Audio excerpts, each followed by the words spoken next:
Hello बच्चों, आज हम करेंगे उत्कर्ष विज्ञान गतिविधि का खजाना, क्लास 8th।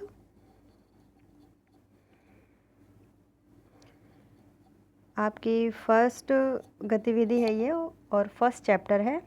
चैप्टर का नाम है फसल उत्पादन एवं प्रबंधन। ठीक है। गतिविधि पत्रक 1, गतिविधि 1 है ये। ठीक है। खेल खेल में सीखें।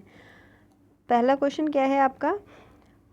अपने रसोई घर में रखे सभी अनाजों, दालों, फलों और सब्जियों की सूची बनाइए और नीचे दिए गए खाने में लिखिए।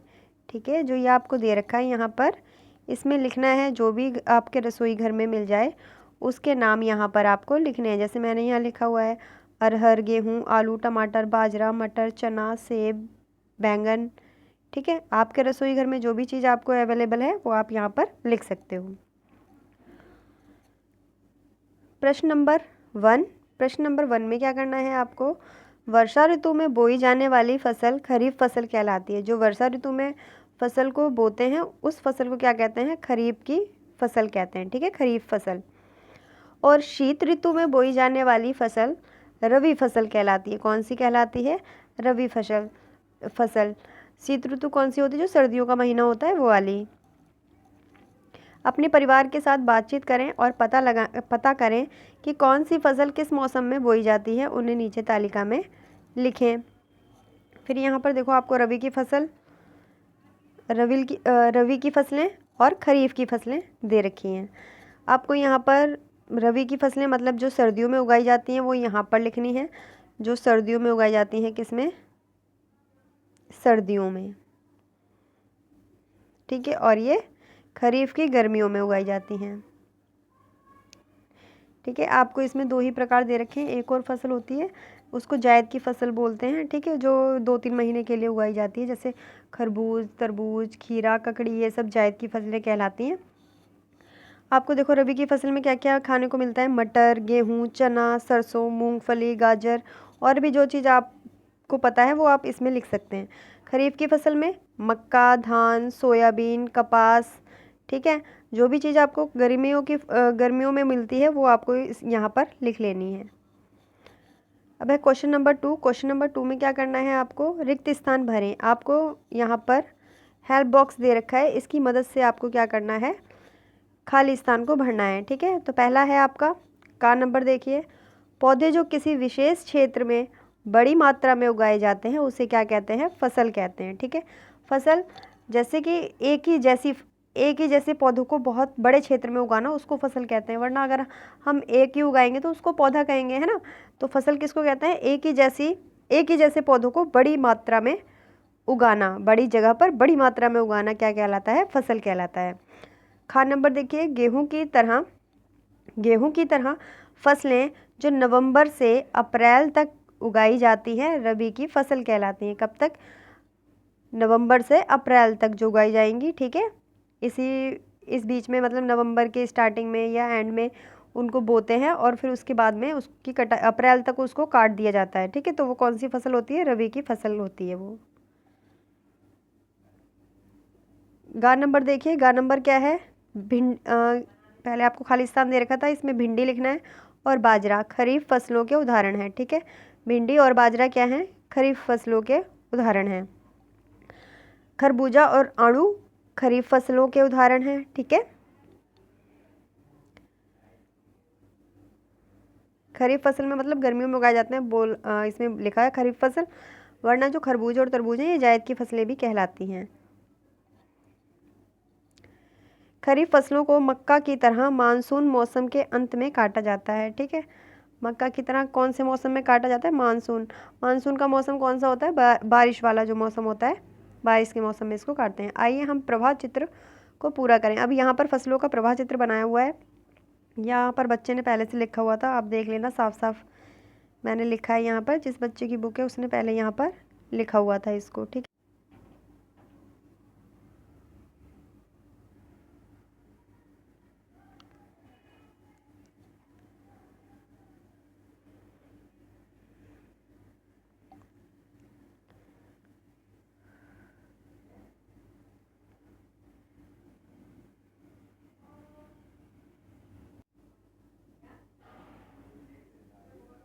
अब है आपकी गतिविधि 2, ठीक है। ये फर्स्ट चैप्टर की गतिविधि नंबर 2 है। खेल खेल में सीखें। इसमें खेल खेल में सीखें लिखा है। 2 गमले, ठीक है, आपको इसको पढ़ना है। 2 गमलों का और खामे गेहूं या चने के कुछ बीज बोए और उन पर थोड़ा पानी छिड़कें। एक गमले में मिट्टी को ढीला रखें, मतलब ढीला मीन्स भुरभुरा रखें। दूसरों में बार बार थपथपा कर मिट्टी को सख्त कर दें, ठीक है, उसको ठोस कर दें थपथपा के, मतलब अंदर तक भर दें उसको। उन पर कुछ दिनों तक नियमित रूप से पानी छिड़कें। देखें कि प्रत्येक गमले से कितने दिनों के बाद अंकुर निकलते हैं। अपने प्रेक्षणों को नीचे दिए गए स्थान में लिखिए, ठीक है। फिर आपको इसमें प्रेक्षण जो भी आपने किया है, ठीक है, 2 गमले लेने हैं। एक गमले में मिट्टी को थोड़ा भुरभुरा रखना है, मतलब पोला रखना है, और दूसरे में उसको थपथपा के ठोस कर देना है। फिर आपको देखना है कि किसमें अंकुरण जल्दी होगा, ठीक है। तो गमला का जो था उसमें मिट्टी थोड़ी भुरभुरी थी, तो 4-5 दिन में निकल आएंगे उसमें अंकुरण, और जो थोड़ी ठोस थी उसमें ज़्यादा समय लगेगा, ठीक है, क्योंकि मिट्टी ठोस हो जाती है तो अंकुर को फूट के बाहर आने में थोड़ा समय लगता है। अब है, आपको क्या लगता है ऐसा क्यों हुआ होगा? मिट्टी ठोस हो जाने के कारण अंकुर को बाहर आने में समय लगता है, ठीक है। यहाँ पर आपको चित्र बनाना है। गमला जैसे स्थान पर अपने गमलों के जो भी आपने अभी ऊपर प्रेक्षण किया है, प्रयोग किया है, उसके यहाँ पर चित्र बनाने हैं। आप ऐसे करके गमला कोई भी बना सकते हो और उसमें एक अंकुरण निकालते हुए दिखा सकते हो, ठीक है। आप यहाँ पर पेंसिल से अच्छे से ड्रॉ करिए। इसमें भुरभुरा था तो इसमें जल्दी निकलेगा, इसमें लेट निकलेगा, ठीक है। अब है प्रश्न नंबर 1। प्रश्न नंबर 1 में क्या करना है आपको? मैचिंग करनी है, ठीक है। फसलों के साथ उगने वाले अवांछित पौधों को क्या कहते हैं? खरपतवार कहते हैं। सिंचाई की एक पारंपरिक विधि है। सिंचाई की एक पारंपरिक विधि कौन सी है? चैन पंप। सिंचाई की एक आधुनिक विधि है ड्रिप पंप, ठीक है। आधुनिक, पारंपरिक मतलब होता है जो पुराने समय से चली आ रही है, और आधुनिक मतलब होता है जो अभी नया हुआ है, ठीक है। मिट्टी को ढीला करने की प्रक्रिया को क्या कहते हैं? जुताई कहते हैं। परिपक्व फसलों को काटना क्या कहलाता है? कटाई कहलाता है। जब फसल पूरी पक जाती है उसको काटना कटाई कहलाता है। क्वेश्चन नंबर 2 देखिए, इसमें चित्र देखना था और उसके नीचे लिखना था, ठीक है। जैसे ये वाला चित्र देखिए, इसको क्या कहते हैं? दराती। हमारे यहाँ दराती कहते हैं, आपके यहाँ पर कुछ और भी कहते हैं, तो आप यहाँ पर इसको यहाँ लिख सकते हो। और ये किसके काम आता है, किस लिए उपयोग होता है? इसको फसल काटने के लिए, ठीक है। फिर यहाँ पर देखो हल है ये, ठीक है, हल, और इसका प्रयोग किस लिए होता है? उपयोग मिट्टी को भुरभुरा करने के लिए या फिर ढीला करने के लिए। नेक्स्ट देखिए पिक्चर ये वाली, ठीक है। इसको क्या कहते हैं? थ्रेसर कहते हैं, और इसका उपयोग किस लिए किया जाता है? गेहूं को काटने के लिए, ठीक है। गेहूं भूसे में से दाने को अलग निकालते हैं, गेहूं को अलग निकालते हैं, उसका प्रयोग किया जाता है इसलिए। फिर इसको देखिए ये क्या है? कल्टीवेटर है, ठीक है। इसको कल्टीवेटर बोलते हैं। इससे ना मिट्टी को ढीला किया जाता है, ठीक है, मतलब खेत को जोता जाता है इससे। नेक्स्ट है, रवि अपने खेत में अच्छी फसल चाहता है, उसे स्वस्थ बीज चुनने के तरीके सुझाइए, ठीक है। मतलब वो बीज लेने गया है तो उसको कैसे बीज लेने चाहिए रवि को, ठीक है, अपनी फसल उगाने के लिए, तो उसको कैसे बीज चुनना चाहिए, इसमें आपको उसको सलाह देनी है। तो रवि को मोटा और साफ बीज जिसमें कीड़ा ना लगा हो बीज का चयन करना चाहिए, ठीक है। उसको कैसा बीज लेना चाहिए? एकदम साफ़ सुथरा और जिसमें कीड़े वगैरह ना लगे हों ऐसा बीज लेना चाहिए। जैसे जिसमें छेद हो जाता है ना, वो वाले बीज नहीं, उसमें कीड़े लगे होते हैं। अब देखो चित्र को देखकर खेती में पानी बचाने के लिए प्रयोग किए जाने वाले तरीकों का वर्णन करो। देखो ये कौन से हैं, है ना, कौन कौन सी है देखो।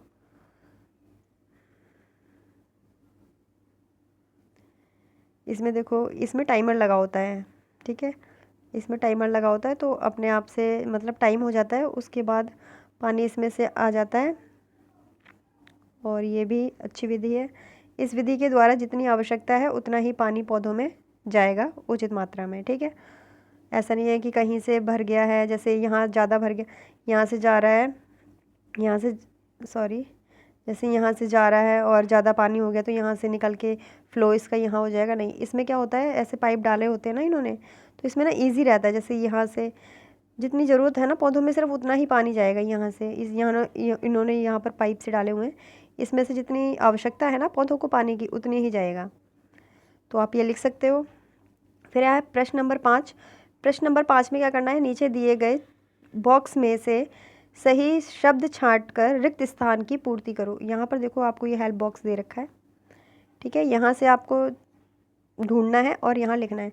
काम में क्या लिखना है, सिंचाई नियमित समय अंतराल में फसलों को पानी की आपूर्ति, ठीक है। सिंचाई क्या होती है, पानी को फसल को पानी देते हैं उचित अंतराल में। अंतराल मतलब समय समय पर, ऐसे नहीं है कि पूरे दिन ही पानी दिया जा रहा है, ठीक है। जब उसको ज़रूरत होती है तब देते हैं पानी। फसल उगाने में पहला कदम मिट्टी तैयार करना होता है। पहले हम मिट्टी को तैयार करते हैं फसल उगाने से पहले।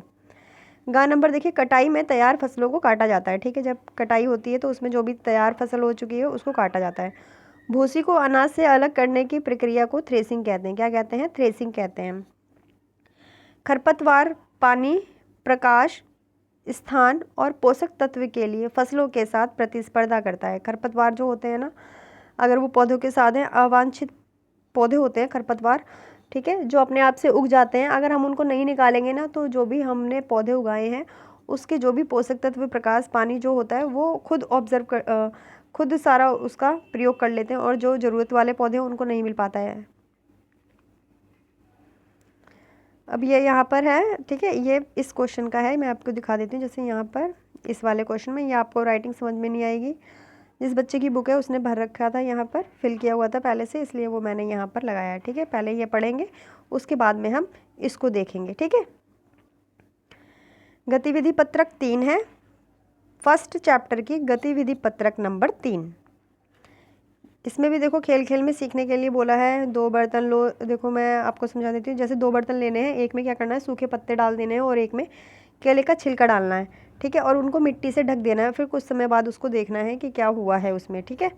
2 हफ्ते बाद क्या होता है, उसमें पत्तियाँ और केले के छिलके मिट्टी में मिल जाते हैं, अर्थात खाद बन जाते हैं, गायब हो जाते हैं, ठीक है। जैसे कोई भी छिलका है, सब्जियों का छिलका या फिर पत्ते हैं, सूखे पत्ते, ठीक है, अगर हम उसको एक गड्ढा करके उसमें डाल देंगे और ऊपर से उसमें मिट्टी डाल देंगे तो कुछ और 1-2 हफ्ते बाद देखेंगे ना तो वो पत्ते वहाँ से गायब हो जाते हैं, वो मिट्टी बन जाते हैं, ठीक है।